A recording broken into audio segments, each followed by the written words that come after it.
Tayo man pila ka minuto. Wala rin 5 minutes. Dali kayo. Mukha ni.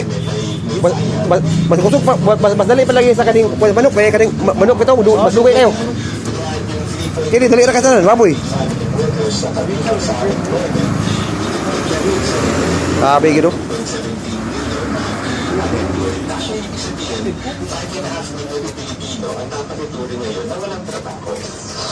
Oh, mana? Sa kabinuto.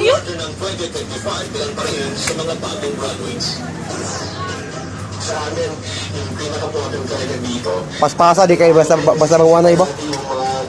Basta manguanay ba? Kadang kami lagi ada magkuha duwe kasi mabana.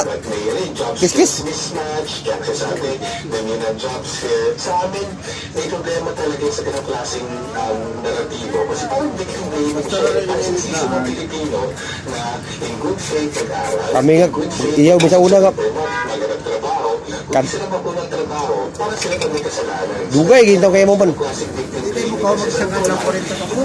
Ay, grabe ba? Kurinta ka mo ba kaya hindi mo sa kadlaw? Ah.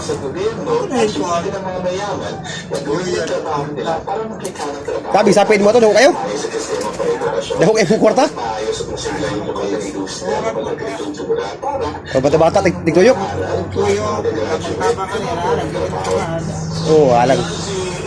Dutikan mo ito gamoy. Director Sunny Africa sa interview ng DCXL RMN Manila. Balitang dapat pang abangan kung sa May 1. Dali na kayo sa doon, uman na iba. Dating Pangulong Duterte dapat kilalanin at ipatupad ang March. Para pinising na rin, no? Administration. Detalye ng balitang yan dito lang sa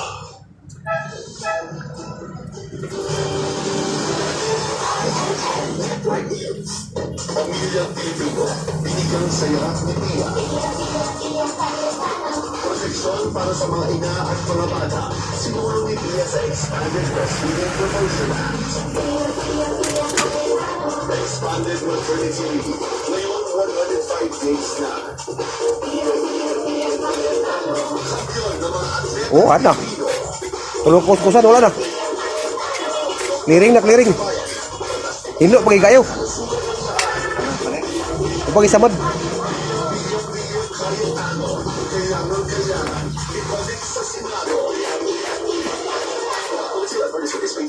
Master ka lagi kaya ninong ba? Master ka lagi kayo. Bawat boto ay may boses. Bantayang Palola 2025 midterm elections sa RMN. Kumana lugar? Ah, grabe ba na lang nalilirahin naman, no?